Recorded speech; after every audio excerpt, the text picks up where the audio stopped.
Can you draw out Leviathan with a hook or bind Behemoth with a cord?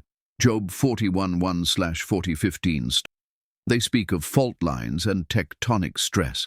They monitor sea levels and issue tsunami alerts. They speak in the language of science. But what if, beneath all that science, something far older stirs? When the earth convulsed beneath Indonesia in 2004, and a wave as tall as buildings swallowed more than 200,000 souls. When Japan shook in 2011 and the ocean leapt with vengeance into cities of steel and neon. Was it merely tectonic plates in motion, or did Leviathan stir in its slumber? When mountains groan and deserts split open, when cities vanish in landslides with no warning. Could it be Behemoth shifting its weight? A reminder that the earth's bones still breathe. The ancients knew. They did not call these forces natural. They whispered two names, ancient, sacred, sealed in the heavens, Leviathan, Behemoth, not myths, not symbols, entities, older than empires, older than angels. They were not created for chaos, but for judgment. According to the book of Job, they were described not as monsters, but as the pinnacle of God's might. Behold Behemoth, which I made as I made you. Leviathan, no one is so fierce that he dares to stir him. They were bound from the beginning, chained not by men, but by God himself, buried, one in the deep foundations of earth, the other in the black heart of the ocean. But the world has changed. The weight of human pride now towers like Babel. Blood cries from the ground, greed scorches both sky and forest, the sins of nations stack high as towers, and heaven has unrolled a scroll no angel dared touch. The names are read aloud once more, Leviathan, Behemoth, and the seals begin to crack. Some say earthquakes are only geology, that tsunamis are only water, that lightning and fire are only climate. But in the corners of the world where prophets still dream, in the tremble of the soil, in the howling of the wind, in the silence of the deep, something has awakened. Behemoth awakens, the foundation of the earth shakes. It began beneath the mountains of Central Asia, a tremor so deep it eluded even the satellites. But the land felt it. A shepherd in Pamir, Tajikistan, saw his flock scatter just moments before the earth split open behind him, revealing a breath of steam and ash rising from the earth's open wound. In Sichuan, China, a school of children vanished beneath rubble as concrete crumbled like dry leaves. In Turkey, old foundations twisted like paper and ancient wells boiled with sudden heat. Seismologists called it a deep-focus superquake, untethered from known fault lines, but in the old texts of Qumran it had another name. When the bones of Behemoth turn, the pillars of the world will snap. For centuries, Behemoth slept in the deep mantle of the earth, where time slows and silence reigns. His body lay like a continent beneath the crust, vast, still, and bound by the will of God. But now he stirred. Behemoth, an enormous beast with a mountain-like body, thick, earth-toned skin like weathered stone, legs like bronze pillars, bones like iron beams. His back rose from the dust of forgotten valleys. His breath became wind, dry and suffocating. He walked not in wrath, but in inevitability, and the ground itself recoiled at his passing. Entire ranges collapsed. In Peru, the Andes cracked open, spilling magma where no volcano existed. In Ethiopia, the Great Rift Valley widened by meters overnight, splitting highways like threads. From the Himalayas to the Rockies, sensors went blind. GPS wavered, maps turned to lies. But it wasn't only geology that trembled, it was human arrogance itself. Satellites captured images of dust clouds shaped like rising torsos. Whispers in Jerusalem claimed the Western Wall trembled for 3 nights. Deep beneath the Vatican, a scribe wrote in Latin, He who was chained beneath Eden now walks, and the earth remembers. Governments buried the footage, but survivors spoke of a colossal shape moving through dust storms, so vast it swallowed the stars, not attacking, just walking. One survivor, a monk from Tibet, cried aloud, "This is no demon, this is a servant of divine anger." Behemoth had not come to conquer, but to restore weight to a world that had grown feather-light with sin. Leviathan rises, the sea boils with flame. The earth had groaned. Now it was the sea's turn to scream. Near the Mariana Trench, sensors tracking tectonic drift began transmitting corrupted signals, not from shaking, but from something rising beneath. Pressures increased beyond calculated thresholds. Thermal vents exploded in unnatural synchronization. And then, silence. In the early hours of morning, fishermen in Ishigaki, Japan, saw the waters go still, not peaceful, but terribly expectant, like an animal holding its breath. And then came the roar. It was not the sound of waves, but of something massive displacing the ocean itself. A black column of water surged skyward, as if the sea had been pierced from beneath by the spear of God. Ships were thrown like toys. Tidal currents reversed, and beneath it all, something moved, armored in scales, dark as obsidian and hot with glowing veins of molten fire. Leviathan had awakened. A colossal sea serpent with shimmering black armor like scales reflecting lightning. Eyes glow like twin burning suns. Smoke rises from its nostrils, flames flicker between jagged teeth, and glowing spines line its back like a fortress. The surrounding water boils. He coiled through the abyss with rage and purpose. His body spanned valleys no submarine had dared enter. With each lash of his tail, the sea convulsed in agony. Oil fields ruptured. Storm systems spawned without warning. One naval satellite, just before it went dark, captured a frame of what appeared to be a great eye, wider than a cargo ship, looking upward, not in curiosity but in judgment. Theologians remembered the words of Job. Can you pull in Leviathan with a fishhook? Will he make a covenant with you? Will he beg you for mercy? He is not a beast. He is a boundary.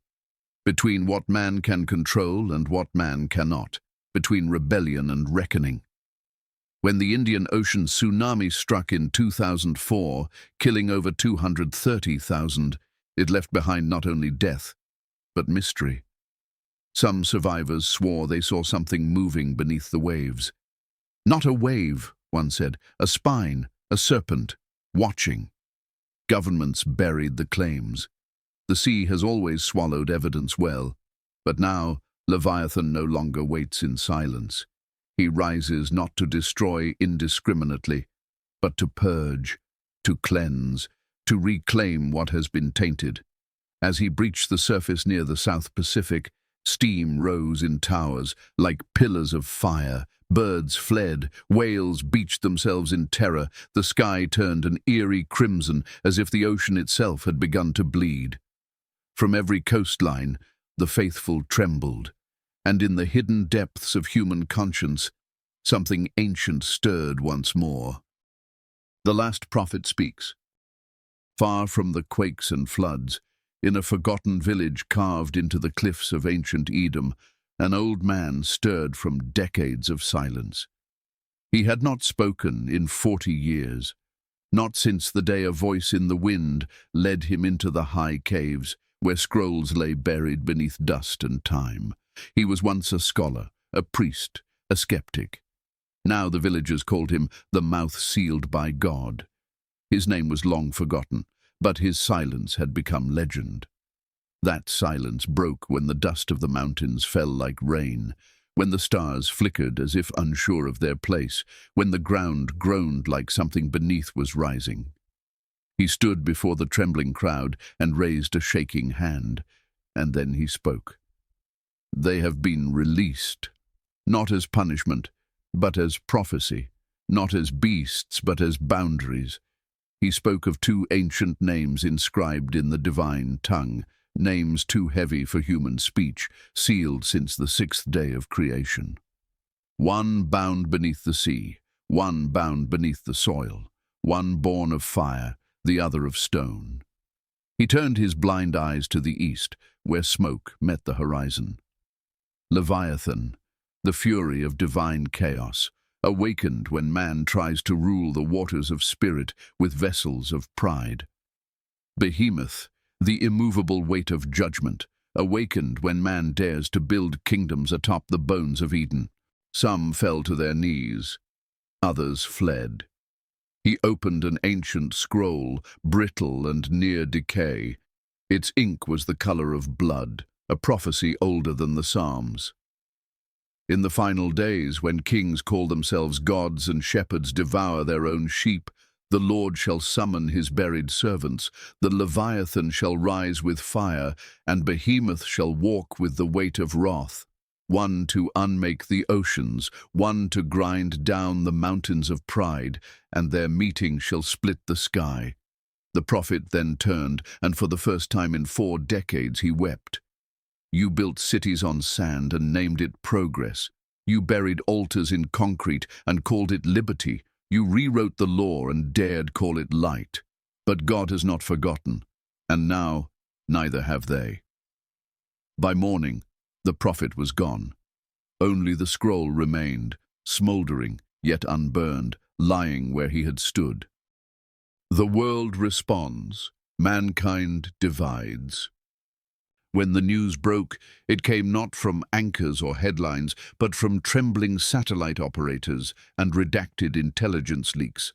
No official statement was made, no leader stood behind a podium, but the world knew.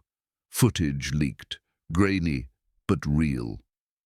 A mountain-like silhouette walking across a shattered desert plateau, a spiraling column of steam rising from the Pacific. Within it, scales shimmered like volcanic glass. In one frame, a shape turned its head and looked directly into the lens. The footage vanished within hours, but it was too late. Humanity had seen the impossible, and it broke something deep within us. Nations convened secret councils.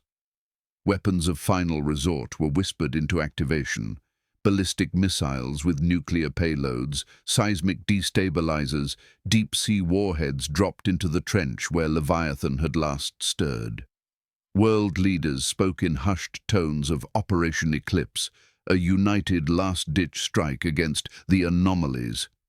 But their missiles struck nothing, or worse, vanished mid-air, swallowed by clouds that moved against the wind. The more humanity struck, the more the earth rejected them. Sinkholes opened beneath military compounds.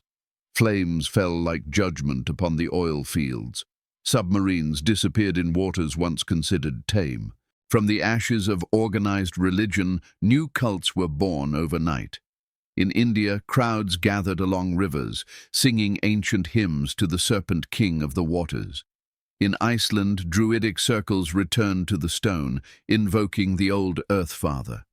In America, a movement called the Heavied Path preached that Behemoth was the weight of truth, and only by surrender could salvation come. Millions knelt, not in repentance, but in fascination. "They are not here to destroy," said one preacher on a rooftop. "They are here to cleanse what should never have been built." And when the next city fell, not to war but to silence, no one resisted. Some ran. The wealthy fled to bunkers, the poor to highlands. A remnant, a small and scattered few, remembered the old ways, not fear, but reverence. They gathered in deserts and mountains, in the ruins of forgotten chapels, whispering psalms by flickering candlelight. One group fled to a valley said to be untouched since Eden. There, without phone signal or machinery, they waited. Not for salvation, but for understanding. Among them was a woman who had once worked for the United Nations. Now she sat barefoot beneath a fig tree, clutching a Bible too ancient to belong to her. She whispered, "We thought we were gods, but now the true servants of God walk again, and we are but dust in their shadow." Thus was mankind divided. The defiant were broken, the submissive consumed, and the listening transformed. The earth no longer answered to human command. And somewhere, beneath sea and stone, the two titans began to move toward one another. Leviathan and Behemoth meet, the final convergence. They moved toward one another, not in rage nor in rivalry, but in shared purpose.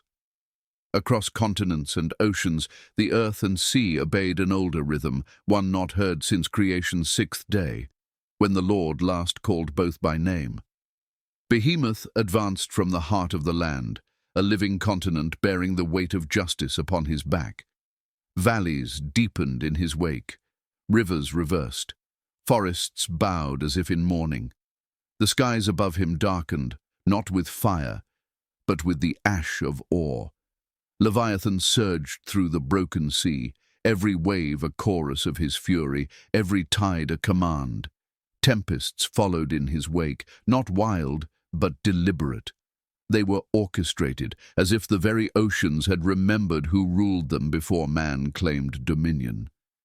And then they met. It was not coincidence. They came together in Shinar, the land where humanity first defied heaven at Babel, building a tower to pierce the clouds. The ruins still stood, cracked stones blackened by ancient flame, half buried beneath millennia of silence. Here Leviathan rose from the floodplains, his body glistened with seawater and flame. Here Behemoth emerged from cracked earth. His breath turned grass to dust, and his hooves sank deep into ancestral soil. They faced one another, not in challenge, but in balance. One was chaos tamed by fire, one was order anchored by stone. The winds stopped, the birds vanished, even the sky dimmed, as if heaven itself waited, and in that stillness they did not speak. They had no need to. The earthquake that followed was not from anger. The tsunami that spread across the Persian Gulf was not from wrath. It was simply the result of pure presence, the return of divine weight to a world made hollow by forgetfulness. In the hidden corners of the world, the few remaining prophets fell into trances. One beheld a golden scroll unfurling across the heavens, inscribed with the words, "The time of man has passed. The time of truth has come." Another saw the sky tear open, and a hand, vast and robed in light, point down at the earth and speak. They were not enemies. They were witnesses. A third saw the stars withdraw, as if ashamed to shine while justice walked openly. Leviathan lifted his head and cried, a sound that rattled the bones of the sea, not rage, but proclamation. Behemoth stomped once, and the mountains trembled, not in threat, but in agreement. And between them, in a space untouched by sea or soil, above and yet below, stood a figure robed in white, face veiled in light. The Ancient of Days had come to judge, not with sword but with presence, not to destroy, but to reveal what had always been hidden. No one knows how long the convergence lasted. Time itself seemed to unravel, but when it ended, Leviathan returned to the depths, leaving behind steam and silence. Behemoth knelt once and sank into the waiting earth, and the figure in white turned and vanished into thundercloud. What remained was not ruin, but reckoning. The world had been shown what it denied. That creation remembers even when man forgets. And justice does not slumber. It waits beneath, and it waits below. The judgment falls. There was no declaration, no trumpet, no final warning. Judgment did not descend from the sky, it surged upward, rising from beneath. For when the Ancient of Days withdrew into the cloud, his servants knew what was required. Behemoth, standing tall upon scorched stone, lowered its head and lay down. The instant his chest touched the earth, the land tore open. Fault lines awakened like ancient scars. Entire mountain ranges collapsed inward as though the world's bones had turned to ash. Great cities, New Delhi, Tehran, even Jerusalem's outskirts, trembled as if their foundations no longer wished to hold them. In Central Asia, satellites recorded what looked like a sinkhole the size of a nation, but from above it formed a shape, a hoofprint, not of fury, but of finality. Leviathan, coiling through the gulf like a divine spiral, arched his spine toward the heavens. His body glowed, not with heat, but with holy fire, the kind that consumes not just flesh, but memory itself. He released a final cry, a roar that split water into light, and the sea responded. The Persian Gulf emptied for 10 full minutes. The Indian Ocean rose in columns like walls of glass. Off the coast of Somalia, a single wave, taller than any tower man had ever built, moved inland and never returned. But Leviathan did not rage. His work was not destruction, it was cleansing. When he descended back into the trench from which he came, the waters hissed with steam and the oceans turned still as mirrors. For the first time in human memory, the sea was silent. In the days that followed, the world took account of itself. Half the satellite network was gone. Entire coastlines had vanished. Dust storms swept over Europe. A strange red rain fell across parts of Asia, not blood but dust, tinged by fire and salt. And in the heart of the once crowded cities, a strange quietness settled, not absence, but awareness. Survivors did not speak much. There were no parades, no speeches, only rebuilding and repentance. The internet flickered with fragmented footage, a glimpse of something massive sweeping through the clouds, a mountain collapsing in real time, as though bowed by invisible hands. A single massive eye seen beneath the waves off the coast of Sri Lanka, just before the feed went dark. Governments collapsed, religions realigned, and through it all, one truth endured. Judgment had not been cruel, it had been just. Some called it the apocalypse, others a divine reset. But the few who had listened, who remembered the scrolls, the prophet, the names, knew the truth. The earth had been weighed, and the scales had found their balance. Epilogue: Ashes, silence, and the new dawn. The world did not end. It was not consumed by fire nor drowned in flood, but it was no longer the same. What Leviathan had scorched and what Behemoth had buried remained lost. The towers of commerce stood as hollow shells. The fortresses of power stood abandoned, their banners soaked in dust. Maps were redrawn, not through war or treaty, but through absence. And yet in the silence that followed, something stirred. On the edge of a valley where once stood a capital of stone and steel, a single fig tree grew. Its roots reached into cracked soil, still steaming from Behemoth's passing. Its leaves were green, tender, impossibly so. Around the globe, fires were no longer lit for war, but for warmth. Churches, temples, and ruins became places of stillness, not ritual. And humanity, what remained of it, began to rebuild without shouting. There were no debates about what had happened, no need to name it. They all knew. Some called that year the Dividing, others the Great Leveling. But in the songs of the survivors, it had only one name: the day the earth remembered God. In an abandoned chapel in the Alps, a scribe finished etching the final line of a journal left for those who would come later. It read, "The Titans were not gods. They were justice carved in form. And when we forgot who made the earth and sea, they reminded us, not with hatred, but with presence. Now the world breathes slower. Now the sky watches again. And now we remember. May we never compel them to rise again." Thus ends the account of Leviathan and Behemoth, the titans of God's judgment. Their names are sealed once more, until the earth forgets again.